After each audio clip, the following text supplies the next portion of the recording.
อย่านึกถึงดอกไม้นึกถึงของตาลเป็นของตกเก่านึกถึงพระพุทธรูปนึกถึงพระพุทธานุสติเป็นต้นเนี่ยโอ้แต่อย่างในครั้งพุทธกาลนั้นที่ว่ามีคนที่อยากจะบวชแต่ไปซ้อผ้านุ่งโดนงัวควิดตายนั่นน่ะพระพหิยะนั่นแหละอันนั้นเพราะมันความทุกข์ยากลำบากเราต้องหาผ้านุ่งเนี่ยซื้อผ้านุ่งเข้าสู่นิพพานได้สำเร็จทำได้น่ะอันนั้นเพราะอย่างจิตไม่ใช่ตัวเพิ่นสั่งสมมาดีแต่เพิ่นไม่ได้ฮื้อตาลมาหันก่อนสตาเนี่ยพูดถึงข้อนี้นึกขึ้นได้นี่แหละผ้าเพื่อผ้าผ่อนต้นสบายบ่ได้ตาลบ่ได้แปลงไว้แล้วก็ปัญญาได้ฟังธรรมแต่ได้ปัญญาปัญญามีแต่เสื้อผ้าบ่มีความเริ่มใส่ศรัทธาเต็มที่บอกประเด็นนี้นะพุทธเจ้าจะออกคุมข้าวแล้วบ่ได้นะเดี๋ยวบรรพุบรรคือชั่วโมงหน้าผมจะตายงี้จะได้แน่เนี่ยปัญญาว่าบอกผมประเด็นนี้บอกพุทธเจ้าเทศนาแล้วก็สัตว์แต่ว่าหูน่ะพยายะเหยทุกอย่างสัตว์แต่ว่าหูน่ะตาน่ะง่ายบ่ได้ง่ายแต่มันง่ายสำหรับของพยายะน่ะ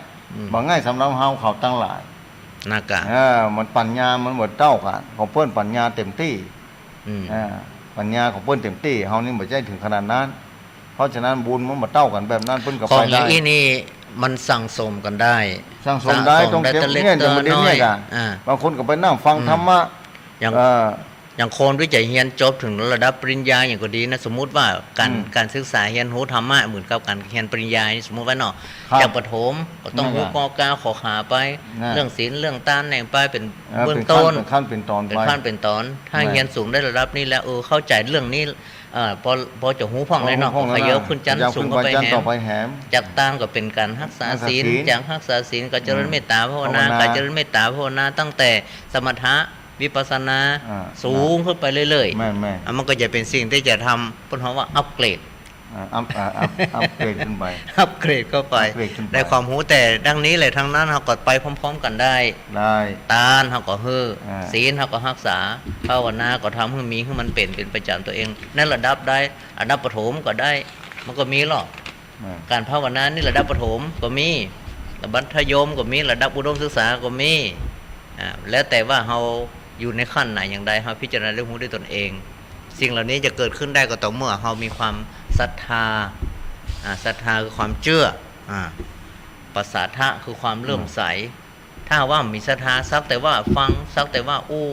มาได้ศึกษาห้ามเฮียนแล้วก็มาได้มีความสนใจใส่ใจแต่มันก็มาได้นะ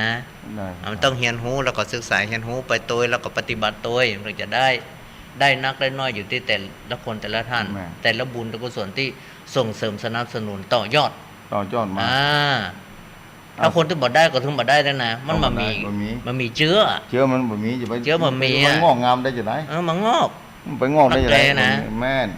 ต้องมีเชื้อไว้ก่อนบุญมีเชื้อนั้นเฮาปัญญาความรู้ก็ต้องมีเชื้อแต่นี่เฮาจังเชื้อตั้งประเด็นนี้ต้นไปเชื้อพระพุทธศาสนาเชื้อประเทศที่สงบสุขแล้วเป็นบุญนะอาจารย์พระครูครับ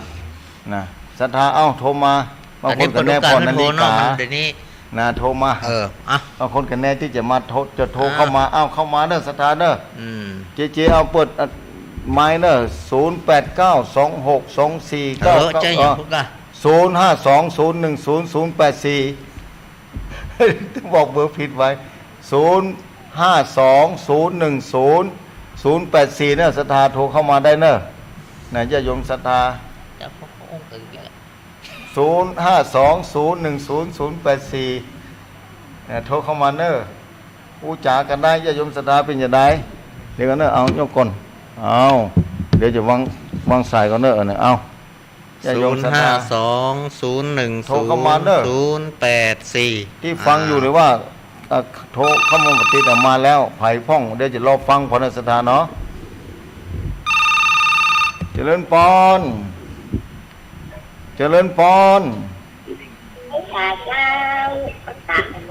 บ้านปังนะบ้านปังคือเวียงไม่แสงทองเหรอเจ้าไม่ได้เจ้าไม่ได้ปูเจ้าไม่แสงทองเนาะเจ้าไม่แสงของเจ้าบ้านปังคือเวียงดอกคำใต้นะแม่เนาะเจ้ามาสายแรกเลยนะวันนี้นะอยู่ที่บัดตันให้เลยเจ้าได้แล้วได้สายหนึ่งแล้วฝนตกก่อนนะพุ่นน่ะเจ้าเขากำลังใจในเจ้า3 ตน 3 องค์ในเจ้าแห่งสติเนอสาธุเนอสาธุวันนี้2 ตนเลยเจ้าว วันนี้มาสอง วันนี้มา2เนอะเอาสตาร์โทรเข้ามา052010084เจริญพร เจ้าเจ้าท่านอาจารย์นั่นพระครูทั้งสามองค์นะเจ้าให้อุ้ยอินนะเจ้า แม่วิอินอำเภอเสมิงเนอะแม่สาบเสมิง เจ้า โมทนานะแม่เนอะ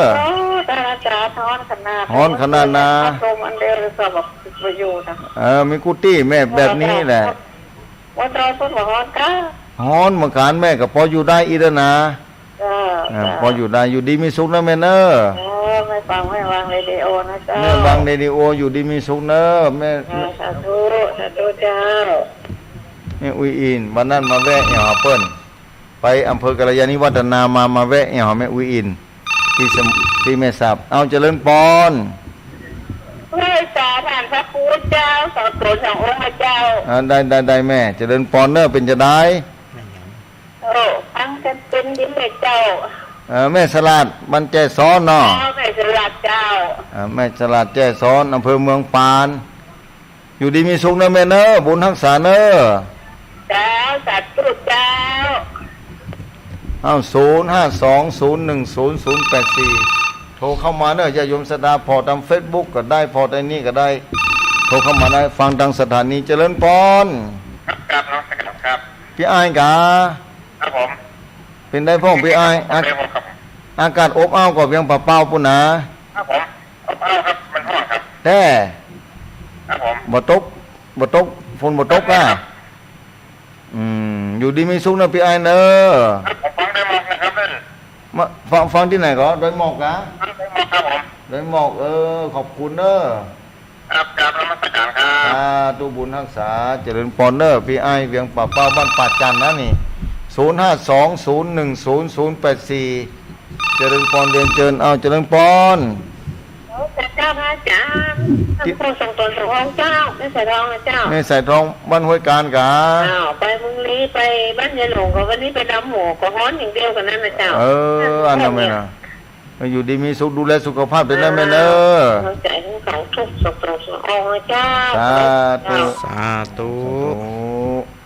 บ้านห้วยการมาแล้วใส่ต่อไป052010084เจริญปอน พระภาษาท่านพระอาจารย์ท่านพระครูสองตนสององค์เจ้า นี่แม่สีกุลกะ เจ้า แม่สีกุลตันทุละ ชัดเจนเลยเจ้า อยู่ดีมีสุขนะแม่เนอะ เจ้า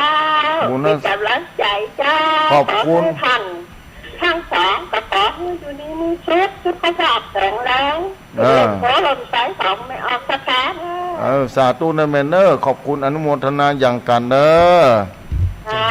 สาธุสาธุเจ้า ลำปาง เพื่อเมืองลำปางเนี่ยถ้าพวกครูโจทย์ไว้กรรมนะ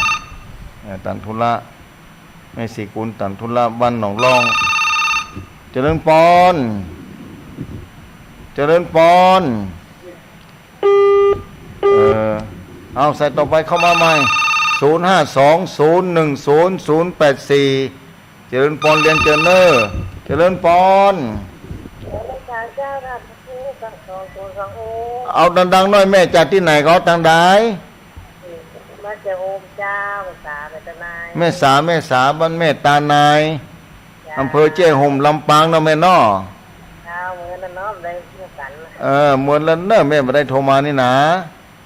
อยู่ดีมีสุขเนอะ ลำปาง ลำปางอำเภอเจ้ห่มลำปางเอาโทรเข้ามา052010084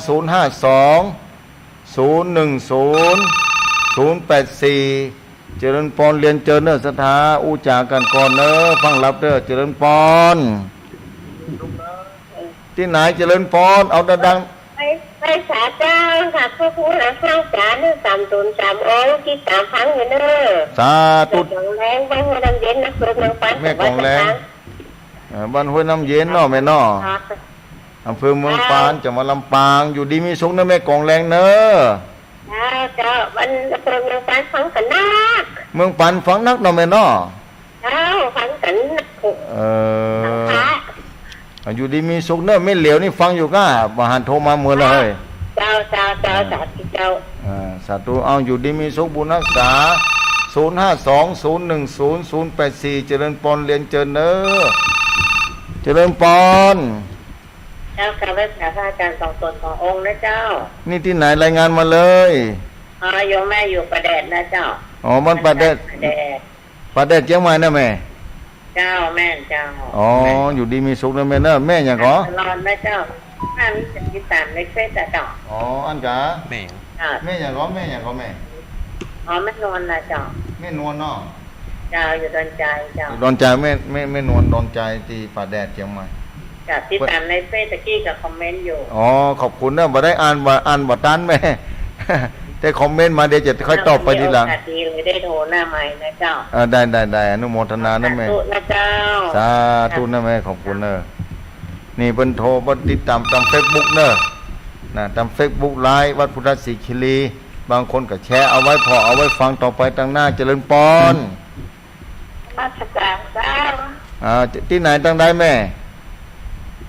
ยายพรเล่าว่าแดง ล่องวัดแดงแม่อย่างก็ ยายพร ยายพรถ้าพระครูกับใจโจรเนอะได้มันจะนี่อย่าลืมไปนะว่ายายพรบ้านล่องวัดแดงนี่ว่า จะแป้งจะไหม สัมปะตองเนาะ เจอกำแพง เอา สังกะแปงก็แม่ เอาใส่แป้ง อ๋อล่องวัดแดงสังกะแปงเนาะอาจารย์ถ้าพระครูเนี่ยเป็นเจ้าคณะอำเภอไม่ใช่กะ แล้ว ฮู้จักอาตมาดีแล้วนั่นแหละ พระควรพิโมดิยานและประยุทธ์ต่าง นั่งกันวัดล่องวัดแดงนั่นนะ อ้าว เพิ่นเคยสอนเนาะเพิ่นเคยสอนเดี๋ยวจะไปหาเพิ่นสวรรค์อยู่ น่าจะอยู่บ้านอยู่ข้างบ้านเนี่ย อยู่วัดข้างวัดนี่ล่ะ เอา นั่นนะอาจารย์บุญชูนะอาจารย์หลวงพ่อบุญชู และกำแพงวัดเนี่ย อยู่ดีมีสุขนะแม่เนอะ ราชการเจ้า สาธุสาธุท่านพระครูเพิ่นเป็นเจ้าคณะอำเภอละ0520100084เจริญปอน พระบิดาเจ้าทั้งผมเกิดสององค์เจ้า แม่หยังขอ นวัตการนะเจ้า อ๋อแม่หลวงน้องผ้าขาวเนอะไม่ต้องใส่ฝน นี่ลองโทร โทรติดได้แม่ได้แม่หลวงอยู่ดีมีสุข กำลังใจนะเจ้า สาธุขอบคุณโมทนาเนอะ พระบิดาเจ้า สาธุ0520100084โอ้ได้เปเลยอยู่ให้โทรเข้ามาเนอะเจริญปอนเจริญปอน ไหว้ใหญ่เจ้าอาจารย์ ไม่หลง เจ้า เป็นยังไงเมืองลีฝนตกว่ะ โอ้ฮอนจะเหลืออาจารย์ วันนั้นไปที่วัดน้ำมนต์น่ะนะบ้านน้ำมนต์นี่ศรัทธาไปหา ลูกหลานแม่ไปหลายคนเนาะวันนั้นน่ะ เจ้า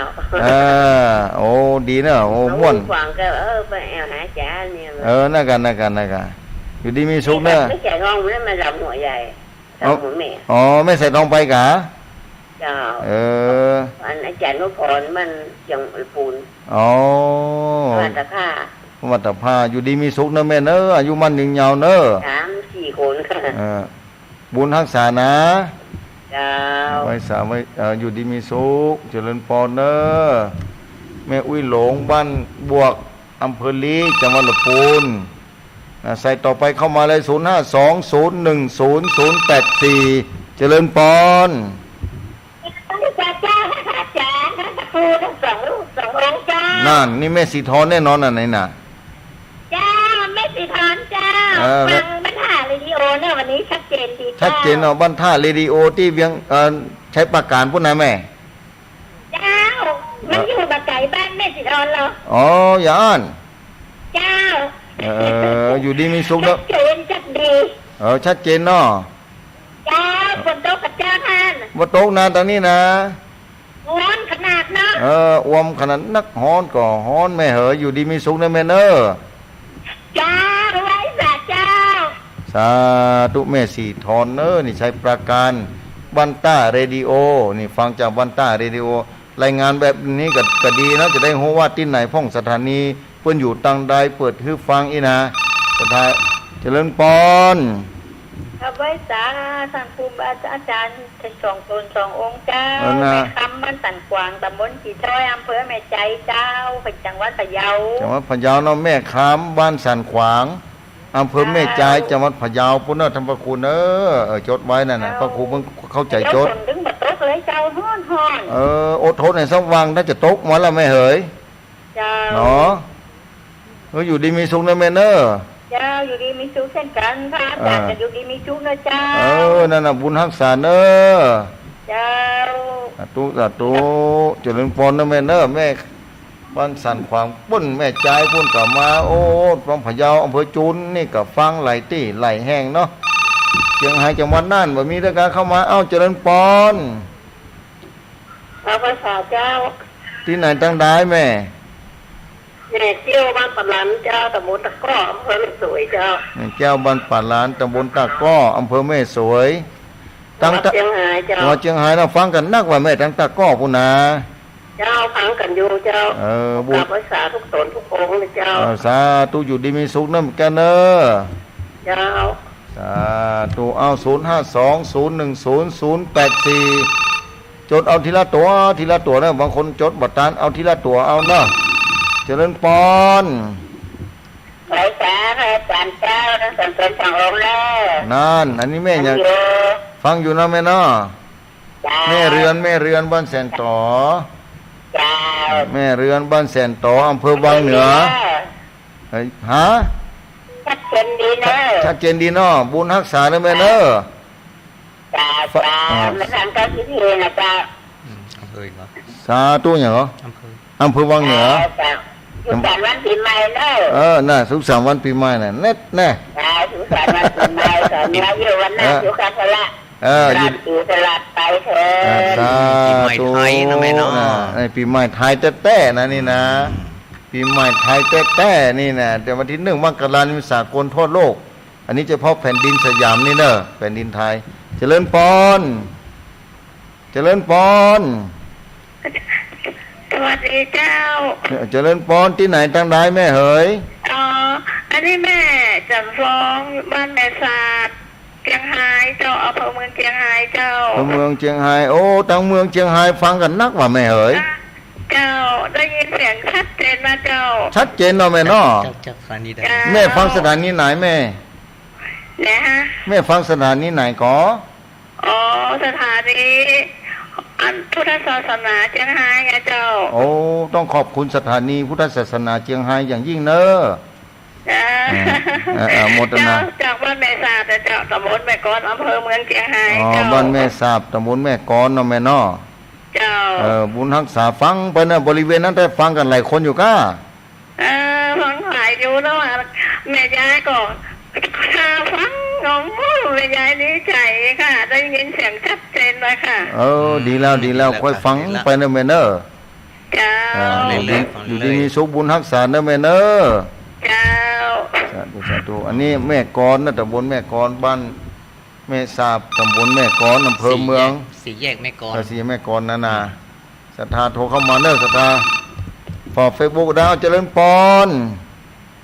มัสการครับปลูกแฟนพันธุ์แท้ครับ ป้อนอย่างก็ แฟนพันธุ์แท้ครับ แฟนพันธุ์แท้ท่านพ่อครูเขียนไว้วงเล็บไว้แฟนพันธุ์แท้มาน่ะ ป้อนอย่างก็มาบอกได้ก่อนครับปิดความลับก่อนครับ ได้บ้านไหนยังอำเภอไหนตำบลอำเภอจังหวัดได้อยู่ก็ อยู่ข้างวัดแม่ริมครับจากข้างวัดแม่ริมครับ โอ้จากคำวันแม่ริมเชียงใหม่นี่เนาะ อำเภอแม่ริมครับ อำเภอแม่ริมเนี่ยแฟนพันธุ์แท้เนี่ยบ่เอ๋ยอย่ายมบ่ออกฟัง โอ้ม่วนขนาดเลยครับง่วงที่ ท่านเทศนี่ม่วนขนาดเลยครับอย่าจะไปซุยกันยาเนี่ยจะได้มาถึงวันโอ้ย โอ้ได้กะครับตรงมาก่อนใจนะครับขอบคุณเนอะญาโยมศรัทธา มาสการครับ เจริญพรนั่นพอออกกาญาโยมทุกเจ้ากันกับพรเนอะนี่นะ ไม่ริม ไม่ริมเนอะอนุโมทนาอย่างยิ่งนะขอบคุณคือกำลังใจกันไม่ริมเพิ่นก็ฟังเหมือนนะเอาเจริญพรแฟนพันธุ์แท้ว่ะโอ้ท่านพระครูเพิ่นก็ฟังเหมือนนะหลวงพ่อท่านพระครูที่วัดปัดแดงนะเพิ่นอุตวาเจริญพรครับพระอาจารย์นี่ก็นานประเทศนั้นนั่นเองครับจำแล้วฟังพระอาจารย์อุตุนโกนะครับสาธุเนอะนี่นาแดงนาน้อยมาแล้วจังหวัดน่านมาแล้วบ้านนาแดงอำเภอนาน้อยชัดเจนดีเนาะมนตนาอยู่ดีมีสุขเนอะป้อนาเนอะ กำลังใจให้ท่านพระอาจารย์ให้อยู่เย็นเป็นช่วงเพื่อลูกใช้แก่ปอครับต่อไปครับสาธุหยุดสาธุสาธุเนอนี่พ่อนำประเสริฐเนอบ้านนาแดงอำเภอนาน้อยจังหวัดน่านนะฟังจากสถานีวิทยุปังค่านะหลวงพ่อตะบุสุจินวัดปังค่าอำเภอนาน้อยเจริญเปาะปังปังค่าเนาะเจริญปอนที่ไหนตั้ง ช่วยตาจ้า ที่ไหนตั้งได้ แม่น้อยบ้านประเทศจังหวัดหนองหานเมืองลำปางจ้า สาธุแม่ปิดวิทยุก่อนกันแม่ปิดวิทยุก่อน ว่าจ้า อยู่ดีมีสุขนะแม่น้อยเนอ จ้าแม่เป็นกำลังใจให้ท่านเด้อ สาธุเวลาศรัทธาโทรติดแล้วคือปิดวิทยุก่อนเนอศรัทธามันเสียงมันโยนเข้ามาทางสถานีนะเดี๋ยวมันจะดับนาคือศรัทธาปิดวิทยุก่อนเนาะประกาศคือศรัทธาแบบนี้เจริญพร ฮัลโหล เจริญพร ป้าจ๋า ได้เจริญพรสาธุที่ไหนตั้งได้แม่ แม่มีอะไรโอมันโลกอยู่ดอกคำใต้ ไม่มีลายพรหมโลกดอกคำใต้จังหวัดพะเยานะแม่เนาะ วัดพะเยาเจ้า โอ้แม่วินัยพรหมโลกอยู่ดีมีสุขเนอะแม่วิไลเนอะ เจ้าแม่เป็นกำลังใจให้นะ สาธุขอบคุณอย่างยิ่งเนอะ เจ้า สาธุสาธุ052 010 084กิมแม่วิไลพรหมโลกดอกคำใต้052 010 084เจริญปอนเรียนเจริญเนอะเจริญปอน บริษัทเจ้าสามตนสามองค์เจ้า ที่ไหนตั้งได้แม่ แม่จินกีฬาบันตีน โอ้ ใต้จังหวัดพะเยา สาธุแม่จินจิลา คนฮักพะเยาเจ้า คนฮักพะเยาเนาะโอ้ต้องขอบคุณคุณดารุณีเนอะนี่ เจ้า ของคุณนะ คุณนาดุลีมากๆเลยเนาะ ตั้งพะเยาในหูจักกันได้ก็เพราะสถานีนี่แหละแม่เอ๋ย เจ้า แม่นี่เป็นบุคคลที่เก่าแก่พอสมควรนะแม่เนอะอยู่ดีมีสุขบุญรักษาเนอะ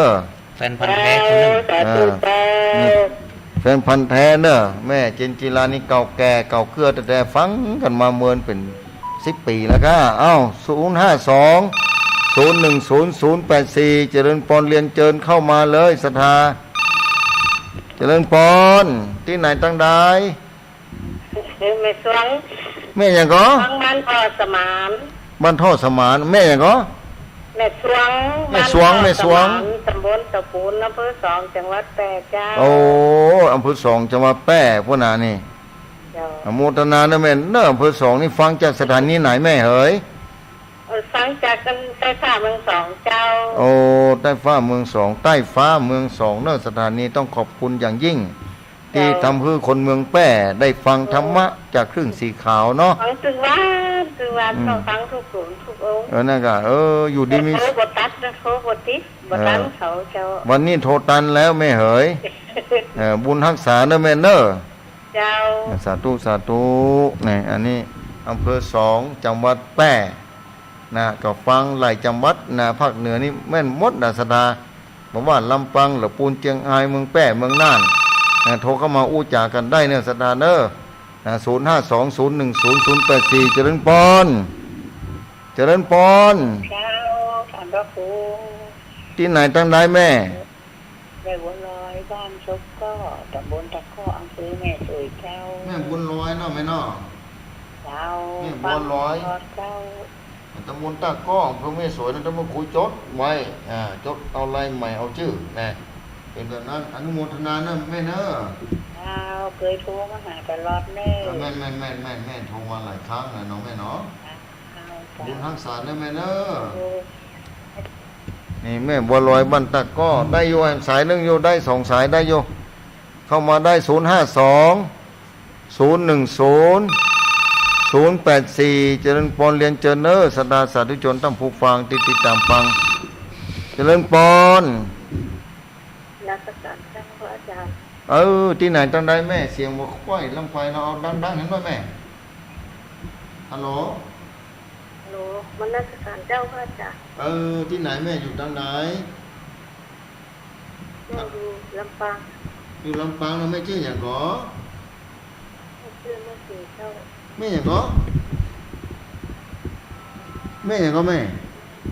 แม่สีเจ้า จ้า ไม่สีลำปางบ้านหนองยางจีก้าบ้านเขื่อนก้าอะไรเนาะ เขื่อนยาง บ้านเขื่อนยางอำเภอเมืองจังหวัดลำปางอยู่ดีมีสุขนะแม่สีเนอะ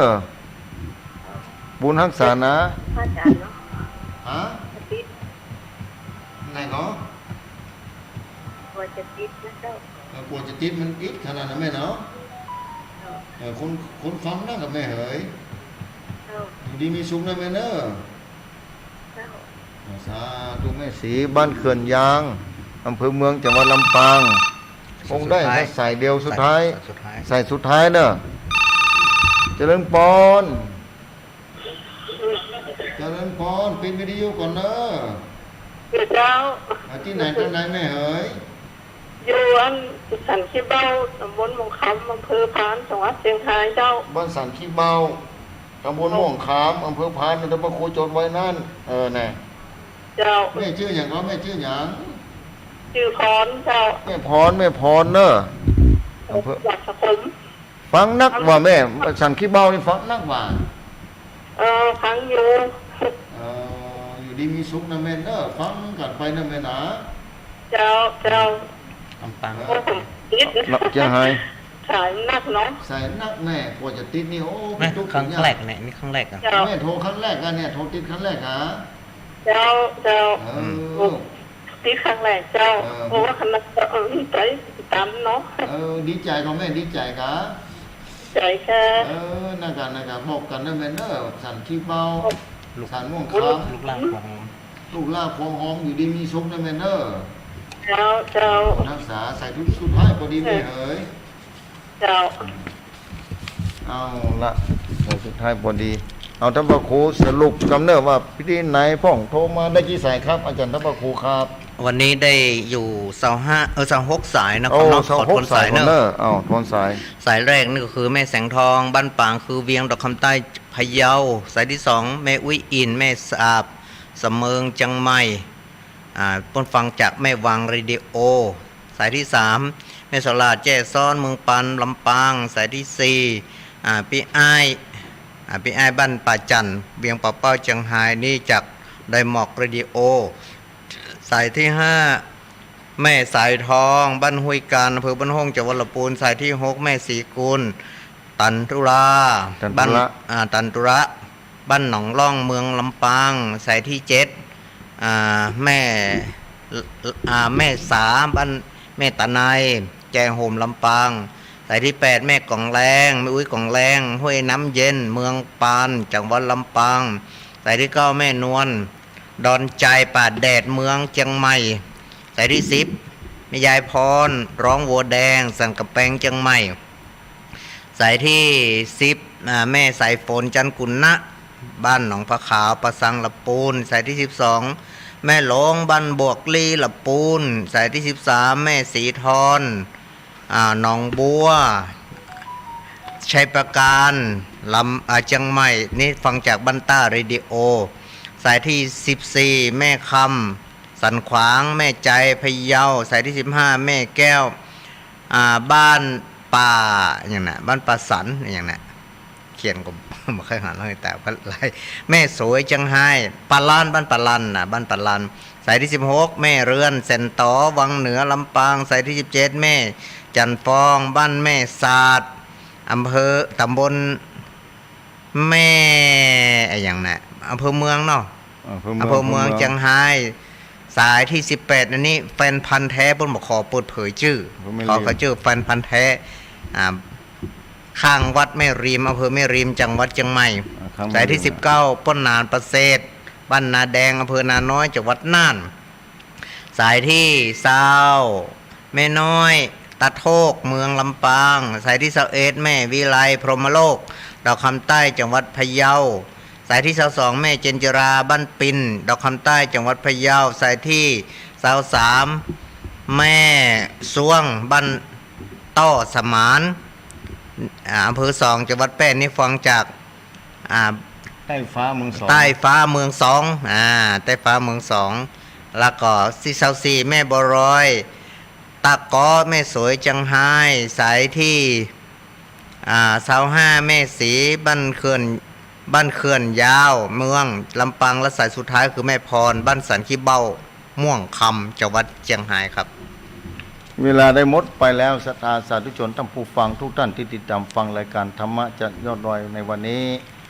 เนี่ยหรือรายการอุจจาภาษาธรรมถึง2รายการนี้ตั้งแต่2 ทุ่มถึง4 ทุ่มในโอกาสนี้เวลาได้หมดลงไปแล้ววันอาทิตย์หน้าเราก็พบปะกันใหม่ในวันเวลาเดียวกันนี้ในค่ำคืนวันนี้ก็ผมอาตมาภาพ2 ตนโดยมีท่านพระครูสถิตสารคุณวัดหนองผักขาวตำบลน้ำดิอำเภอป่าซางจังหวัดลำพูนก็กับผมอาตมาภาพพระวรรณชัยชยานันโทวัดพุทธศรีคีรีตำบลบ้านแปะอำเภอจำตองจังหวัดเชียงใหม่ขอนำรายการนี้จัดท่านผู้ฟังไปก่อนบุญกุศลใดที่ศรัทธาสาธุชนท่านผู้ฟังที่ติดตามฟังสร้างบารมีมาโดยตลอดขอบุญกุศลนั้นนำปามูลาศรัทธาสาธุชนท่านผู้ฟังนั้นเพื่อมีแต่ความสุขความสงบจิตใจมีปัญญาเข้าใจสัจธรรมขอองค์สมเด็จพระสัมมาสัมพุทธเจ้าข้ามวัฏสงสารไปสู่แดนนิพพานเจ้าในอนาคตการตั้งหน้าจงจักมีอายุวันโนสุขังพระลาสาธุมือแม่แก่จอลีแก่จอลีแม่แก่จอลี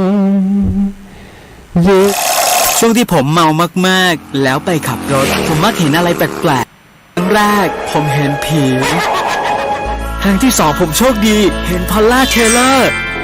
ส่วนครั้งนี้ผมเห็นอีกแล้วผมเห็นตัวเองมีเพียงขาเดียวแขนเดียวนอนอยู่บนเตียงโรงพยาบาลที่ไหนสักแห่งสวัสดีค่ะฟื้นแล้วเหรอคะเดี๋ยวพยาบาลเช็ดตัวให้นะคะเมาไม่ขับอีกหนึ่งความรับผิดชอบต่อสังคมเมาไม่ขับแล้วจะกลับอย่างไรกลับไม่ได้ก็อย่าเมาอยากมีชีวิตยืนยาวต้องเมาไม่ขับเมื่อขาดสติอย่ารีเดี๋ยวจะสะดุ้งเสียเลือดไม่อยู่เมาป่าไปยุ่งกับแม่การดื่มสุราทำให้สมรรถนะในการขับขี่ลดลงบัติหายเกิดง่ายไม่ใช่ของเล่น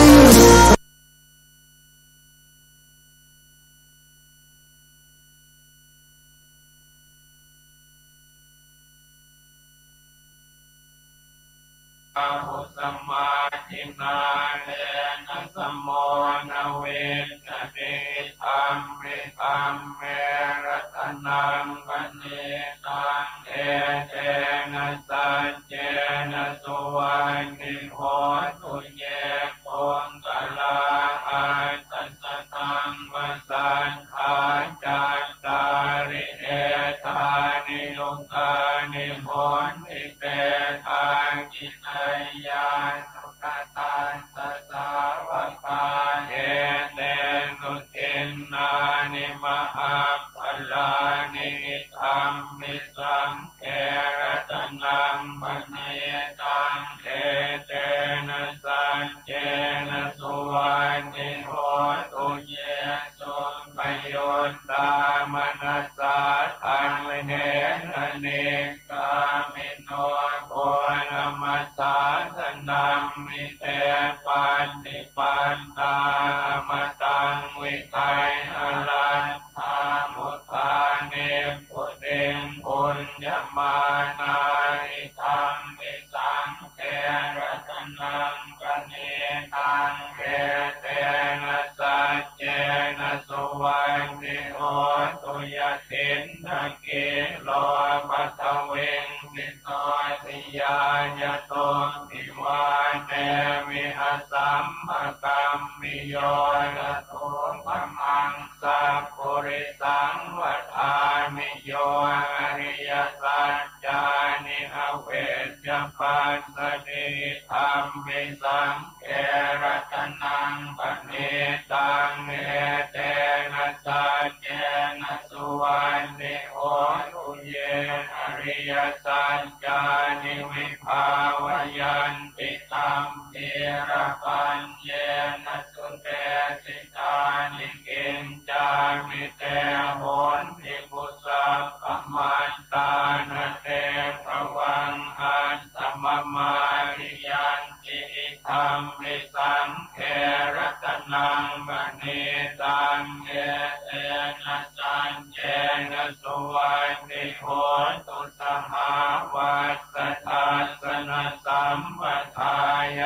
ยันตุธรรมาจหิตาภวันวิสากายเก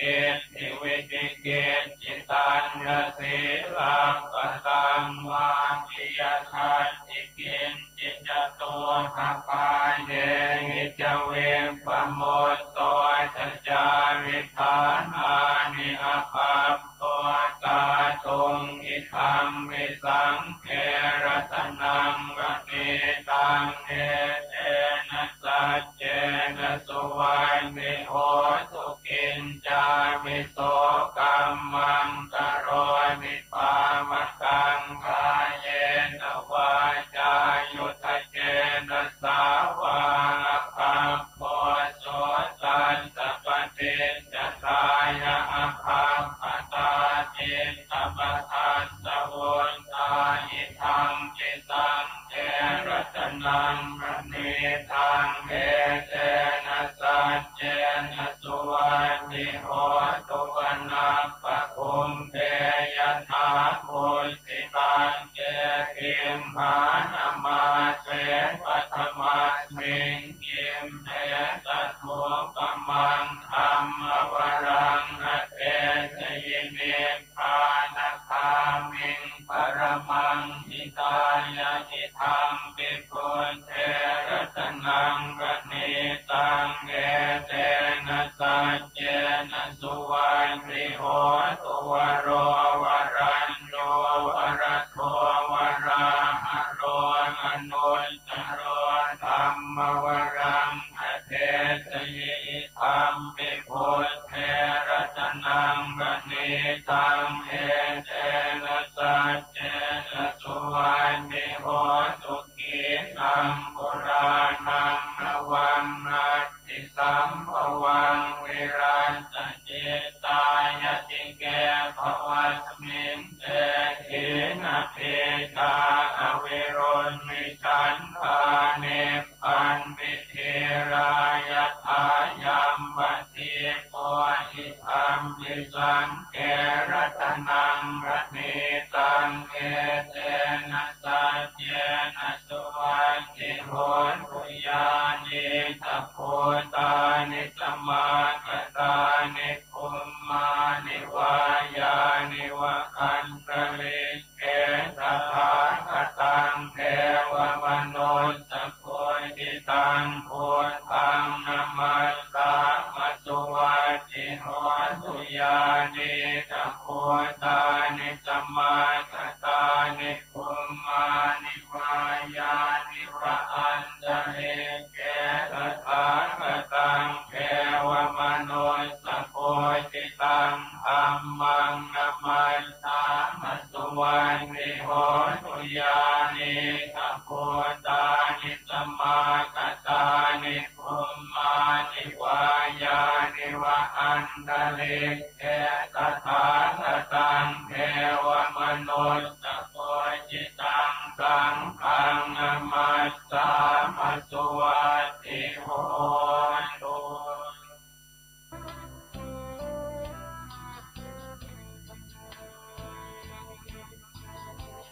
ทำบุญสุนทานต่อสรรเพิ่มพูนเอื้อเฟื้อเจือจุนรวมบุญรวมใจศรัทธารวมใจหญิงชายทำบุญทอดกฐินผ้าป่าวัดพันอ้นนันนาศรัทธารวมสามัคคีพี่น้องพระสิงห์ในแดนสถานล้านนา เจริญสุขศรัทธาสาธุชนพุทธบริษัททุกท่านวัดพันอ้นขอเชิญทุกท่านรวมใจเป็นหนึ่งเดียวเพื่อทำบุญทอดพระป่าสามัคคีร่วมกันสร้างพุทธมณฑลจังหวัดเชียงใหม่ตั้งอยู่ที่บ้านโทกเสือตำบลดอยหล่ออำเภอดอยหล่อจังหวัดเชียงใหม่ในเนื้อที่190 ไร่กำหนดทอดพระป่าสามัคคี ในวันพุธที่12 มิถุนายน 2567 เวลา 14 นาฬิกา ณ ศาลาอเนกประสงค์ อมรธรรมทัศน์ศรัทธาอุปถัมภ์ โดยวัดพันอ้นรับเป็นเจ้าภาพ สร้างอาคาร2 หลังคือ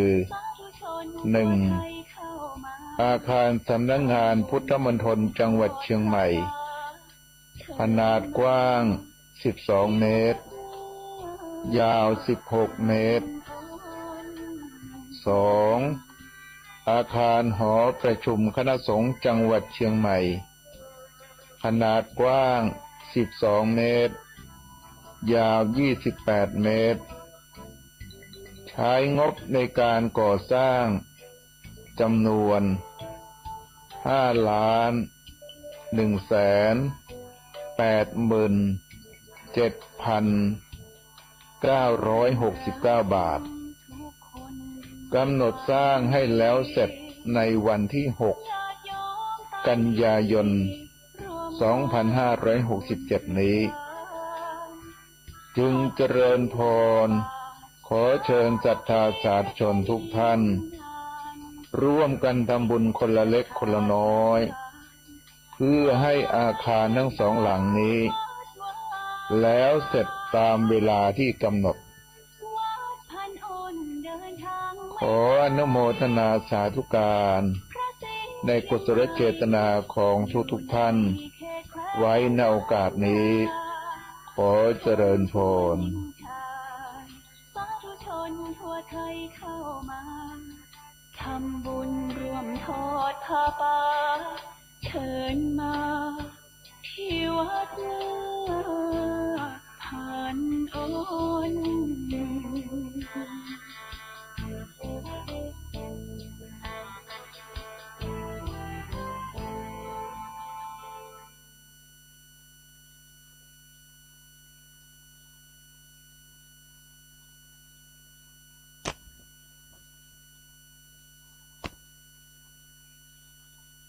ฟังทุกท่านเข้าสู่รายการเพลินเพลงยามดึกประจำคืนนี้สำหรับท่านผู้ฟัง ที่กำลังฟังกันทางคลื่น 98.75 เมกะเฮิรตซ์วัดห้วยต่องสักอยู่ในขณะนี้นะครับรายการนี้มีให้ท่านผู้ฟังได้ฟังกันเป็นประจำทุกคืนวันศุกร์เสาร์และก็คืนวันอาทิตย์3 คืนทัดกันอาทิตย์1 สัปดาห์ 1ก็มาฟังเพลงล้วนๆนะครับประมาณ2 ชั่วโมงกับรายการนี้รายการเพลินเพลงยามดึกจะมาพบกับท่านผู้ฟังก็ต่อจากรายการของคณะสงฆ์เปิ้นนะครับเมื่อฟังรายการของคณะสงฆ์เปิ้นจบลงแล้วสำหรับท่านผู้ฟังที่ฟังทางคลื่น 98.75 เมกะเฮิรตซ์แห่งนี้ถ้าบักให้รับบักให้นอนกันเตื้อหรือนอนบัลลับอย่างนี้นะครับก็ฟังรายการเพลินเพลงยามดึกต่อเราจะอยู่ด้วยกันประมาณ2 ชั่วโมงนะครับสำหรับรายการเพลินเพลงยามดึกนี่เพลงที่ผมนำมาเสนอท่านผู้ฟังได้ฟังกันก็จะเป็นเพลงประเภทลูกกรุงนะครับ3 คืนเนาะเพราะท่านผู้ฟังบางท่านเป็นก็ชอบฟังเพลงลูกกรุงนะครับถ้าต้องการอยากจะฟังเพลงลูกทุ่งก็จันการพุทธพัฒน์รายการสารธรรมกับเสียงเพลงนะครับแต่ถ้าเป็นคืนวันศุกร์เสาร์อาทิตย์นี่ก็ฟังลูกกรุงล้วนๆซึ่งนักร้องก็คงจะเป็นนักร้องรุ่นเก่าๆนะครับที่เปิ้นได้ฮ้องกันไว้ที่เอาฮ้องว่าเพลงลูกกรุงนะครับแต่อาจจะมีนักร้องรุ่นกลางๆเนาะเปิ้นเอาเพลงลูกกรุงมาฮ้องพ่องก็เป็นบางครั้งนะครับที่จะนำมาเปิดให้ท่านผู้ฟังได้ฟังกันถ้ามีถ้าพบเนาะก็จะมาเปิดให้ท่านผู้ฟังได้ฟังกันแต่ก็จะเน้นเพลงลูกกรุงเก่าๆนะครับ 2 ชั่วโมงเต็มๆเลยเนอะ ที่ท่านผู้ฟังจะได้ฟังกันนะครับสำหรับเพลงประเภทลูกกรุงเนาะก็สำหรับคืนนี้จะเป็นนักร้องท่านใดไผ่มาฮ้องท่องอย่างใดก็เชิญท่านผู้ฟังติดตามมาฟังกันได้นะครับตั้งแต่ช่วงเวลานี้เป็นต้นไปเนาะเชิญรับฟังได้เลยครับ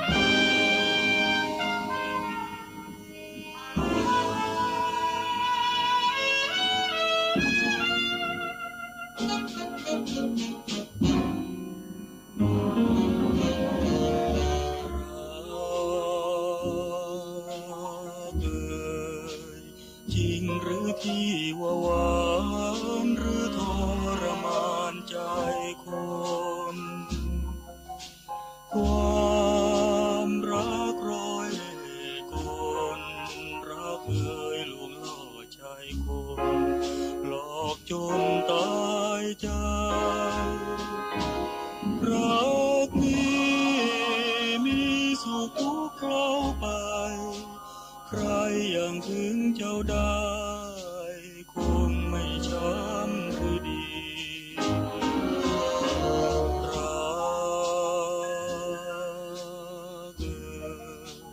รักที่ปรารถนา